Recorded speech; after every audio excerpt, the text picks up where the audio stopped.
निशाना बना सकता है। यहाँ पर मौजूद अमेरिकी विमानों को नष्ट कर सकता है, जबकि बॉर्डर के और पास जाकर ईरान की कम रेंज की मिसाइल्स भी इस एयरबेस पर धमाका कर सकती है।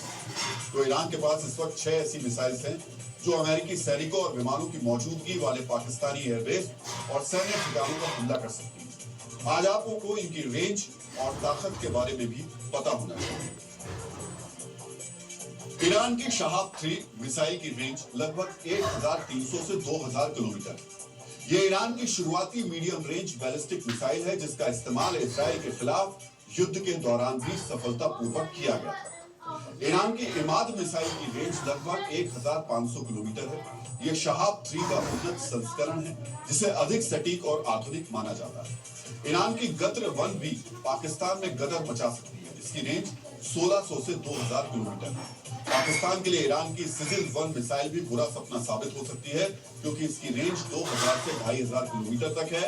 इस मिसाइल को इजराइल के उन्नत डिफेंस सिस्टम भी नहीं रोक पाए।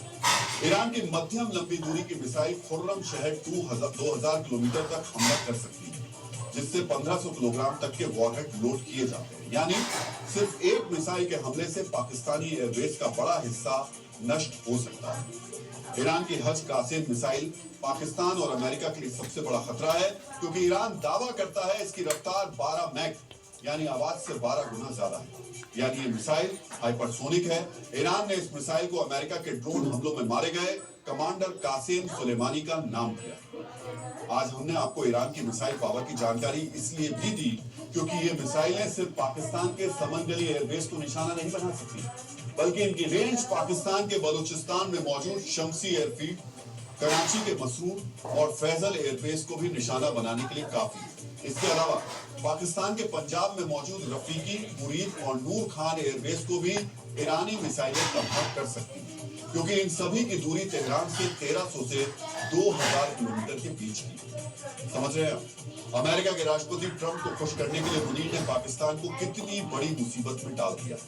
ऑपरेशन सिंदूर के बाद भारत के हमले में नष्ट हुए पाकिस्तानी एयरबेस अभी तक शुरू नहीं हो पाए हैं और मुनीर ने जबरदस्ती खलीफा से दुश्मनी मोल ली।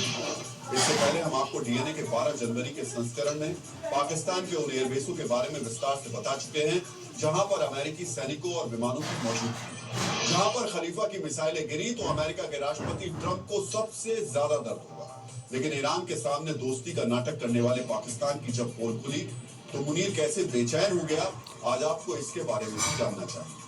पाकिस्तान ने ईरान से बार बार कहा है वो अपनी जमीन का इस्तेमाल ईरान पर हमले के लिए नहीं होने देगा, लेकिन जैसे ही ईरान की फोर्स ने पाकिस्तान के डबल क्रॉस की योजना का खुलासा किया, मुनीर ने घबराकर ईरान के बॉर्डर पर सेना की तैनाती शुरू कर दी। आज बड़ी संख्या में पाकिस्तानी सैनिक, सैन्य वाहन और आर्टिलरी को ईरान की बॉर्डर की तरफ जाते देखा गया।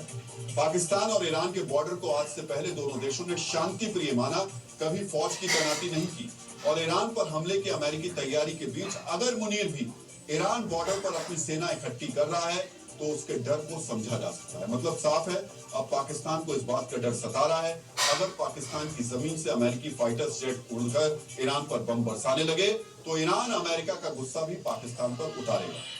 ट्रंप भी इसीलिए अपने मिडिल ईस्ट के महत्वपूर्ण सहयोगियों को बचाने के लिए वहां से अमेरिकी सैनिकों को निकालना शुरू कर दिया और पाकिस्तान के रास्ते अटैक करके ईरान को पाकिस्तान में मिसाइल फेंकने का मौका दे दिया, यानी मुनीर को फंसा दिया। क्योंकि ईरान पर पाकिस्तान की जमीन से हमला हुआ तो पाकिस्तान में बगावत भी हो सकती है। बगावत इसलिए हो सकती है क्योंकि मुनीर एक मुस्लिम देश के खिलाफ अमेरिका और इजराइल की मदद करने वाला है।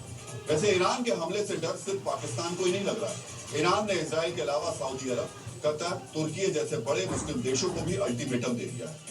अगर अमेरिका को हमले के लिए अपना बेस दिया तो ईरान सीधा हमला करेगा। हमने आपको इससे पहले बताया था, ईरान की हमले वाली धमकी के बाद इजराइल ने laser air defence system Iron Beam की तैनाती की थी। आज इजराइल की राजधानी तेल अवीव में आयरन डोम्स को भी एक्टिवेट कर दिया गया। इसके अलावा कतर ने खुद घोषणा की है उसके देश से अमेरिकी सैनिक बाहर जा रहे हैं। आज सऊदी अरब का बयान भी आ गया, वो भी अमेरिका को ईरान पर हमले के लिए ना तो अपनी जमीन देगा ना ही एयर स्पेस का इस्तेमाल करने देगा।